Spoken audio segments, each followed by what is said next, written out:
આજે આપણે ત્યાં આસો મહિનાની બારસ, એના માટે એક શબ્દ વપરાય છે વાઘ બારસ, પણ સાચો શબ્દ છે વાક બારસ.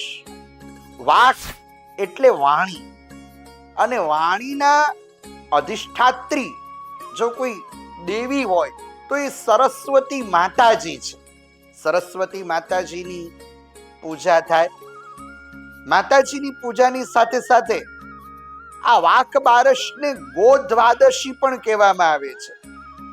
તો ગૌ પૂજન થાય. શ્રીમદ ભાગવતજીના આધારે એમ કહી શકાય, વાછરડાઓ અને ગોવાળિયા બ્રહ્માજી ભગવાન શ્રી કૃષ્ણને પાછા આપ્યા હતા. વિશેષ કૃપા દૃષ્ટિ મેળવવા માટે આ વાક બારસને દિવસે ઓમ નમો ભગવતે વાસુદેવાય એ મંત્રનું અનુષ્ઠાન કરવું જોઈએ. તો ભગવાન શ્રી કૃષ્ણની વિશેષ કૃપા દૃષ્ટિ થાય છે.